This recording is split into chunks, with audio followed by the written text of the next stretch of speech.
In today's episode, we are going to be discussing one of the top ways that really toxic people try to control you. Are you a Catholic wife grappling with challenging in-laws? The Catholic Wives Desiring Peace podcast is your sanctuary for navigating the sometimes stormy seas of life with in-laws while being validated for what you've experienced.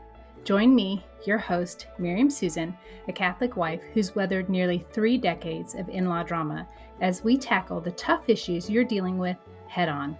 Hey, Miriam Susan here. Welcome to this episode. And today we are going to be talking about one of the top ways that highly toxic in-laws can try to control you.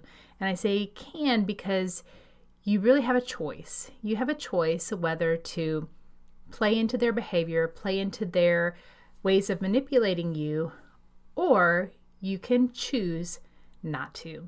So today's topic is going to be about shame.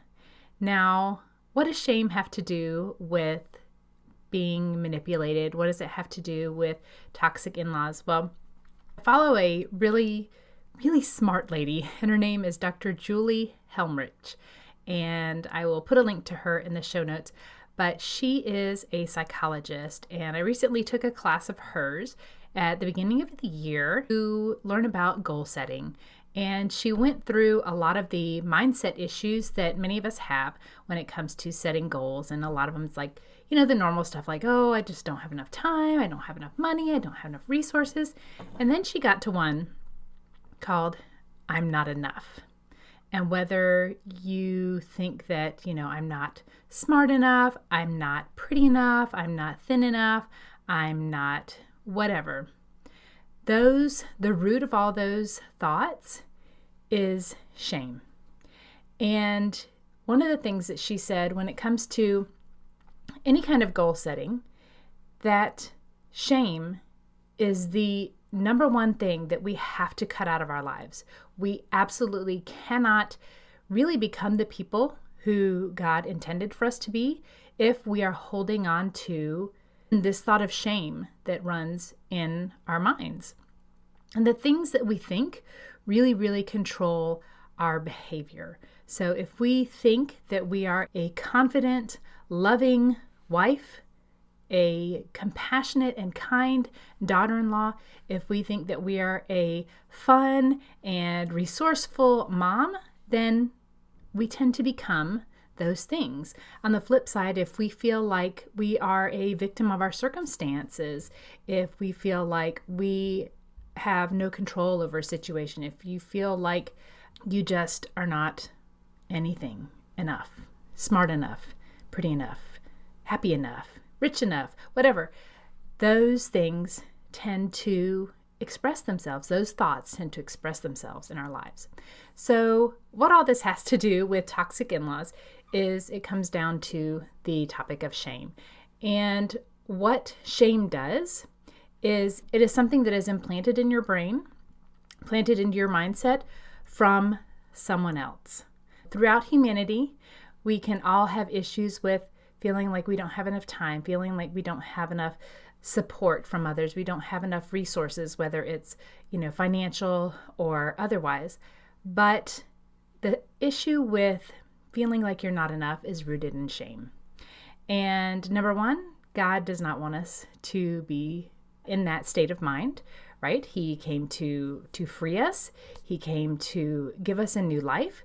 And when we hold on to things like shame, it really allows our enemy, the devil, Satan, to control us. And our toxic in-laws, our toxic people in our lives love to use shame because it controls us. So if you have toxic in-laws who constantly try to make you or your husband feel bad because you're not fulfilling some kind of obligation, they will probably try to put on shame. If you have made a decision that you are going to limit your contact with your in-laws, maybe you're going to limit the contact your in-laws have with your children. This is a very, very common tactic. They will try to make you feel shame by saying things like, how can you keep our grandchildren from us? How can you keep my grandchildren away from their grandparents? How can you not allow us to have this relationship? Grandchildren need their grandparents. It's all based in shame. All based in shame. And when you take a step back and you look at these circumstances where your toxic in-laws have tried to put shame onto you and or your husband and see it for what it is, it brings a huge difference in the level of clarity that you have in regards to their behavior. Because remember, let's think about Corinthians. Love is patient, love is kind. Love is not shame. Love does not try to shame people into obedience. It doesn't try to shame people into loving you, shame people into certain kinds of behavior. Shame is a method of controlling. And it's so sneaky because it's not blatant. It's not overt, in your face kind of things. So if your in-laws tend to be more covert in their toxicity, means like more subtle, more kind of under the surface, where perhaps they have an outer persona where they are the pillars of your parish and they volunteer, and your father-in-law is in the Knights of Columbus and your mother-in-law, she is a greeter, she's a lector or whatever. And everybody thinks the world of them because they have this, amazing exterior presence. But behind the scenes, kind of like in The Wizard of Oz, the curtain pulls back and you see behind the curtain, and it's not really the big, head talking, that it's really just a meek little guy behind the curtain. With covert toxic people, they save all that toxicity for times when nobody's looking. And that's a great tool. Shame is a great tool for them to use because it is something that can be very subtle, but really, really, really hurtful. So one of the last email messages that my husband got from his father said how ashamed he was of my husband. And I read it and my heart just broke for my husband, because nobody deserves to hear that from their parent. I love my kids. I love them beyond measure. And I cannot imagine a time where they could do something where I would say, I'm so ashamed of you. That causes a tear in the relationship, right? It causes a rift. And the child, even if it's an adult child, wants to do everything they can to make their parents proud. I think that's just something that is innately in us. I think just like it's something that God the Father has given us so that we can be honoring to our parents, that we can, make our parents proud of us. And so to have a parent in writing, it's almost worse, because that there was time to edit, time to process what you're saying. It wasn't, in the heat of a moment, in the heat of an argument, where words just come out, and sometimes words come out and we don't mean them, and sometimes we say things that we don't mean, but it was in writing. And my heart just broke because I know how much my husband does love his parents. In spite of all that they've done to us, he still loves his parents. And to see those words in black and white was crushing. And it was really, really, really ugly.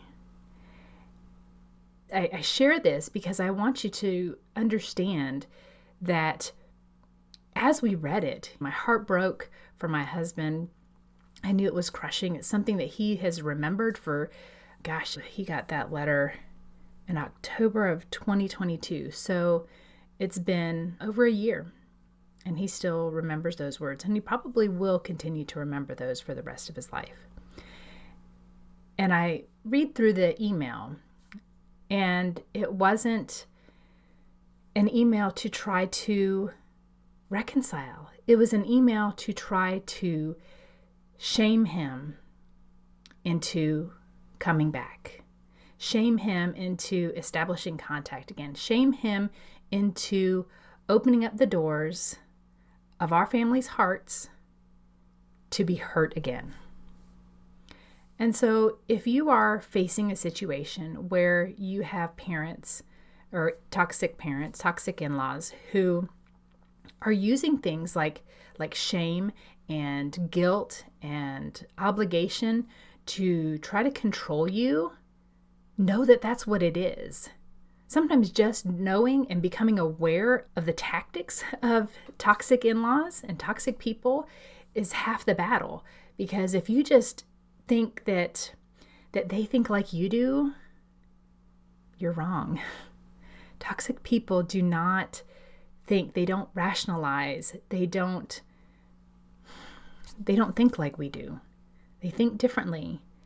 What's fascinating about working with and talking with women who have toxic parents and toxic in-laws, it almost feels like they have this playbook.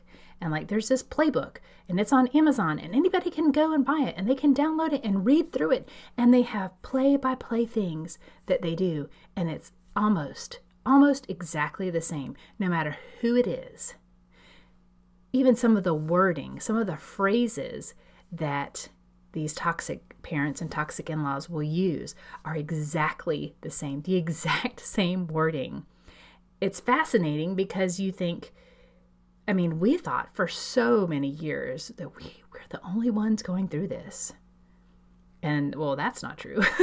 Unfortunately, that is not true at all. There are so many Catholic families, so many Catholic wives that are in the same position you're in.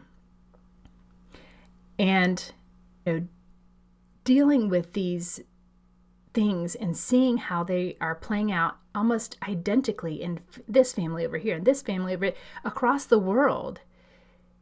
Somebody mentioned that the reason why it's like that is because it is actually a psychological disorder. It is a mental health issue. And that's what makes it. It's because you see the same patterns, just like you can say, well, chickenpox looks like this. There's this kind of rash. It's a fever. It shows up in this day. It lasts for this long. It's this predictable pattern. And toxic people have these predictable patterns. And it doesn't matter what country you're from, how old you are, how you grew up. All of those things don't matter if there's, some kind of psychological mental health issue at play, because they follow that same playbook. So while it's fascinating, it's also heartbreaking. I wanted to bring this to you because I know how important shame is when it comes to helping your husband and helping him try to overcome some of the issues that come up with having toxic parents.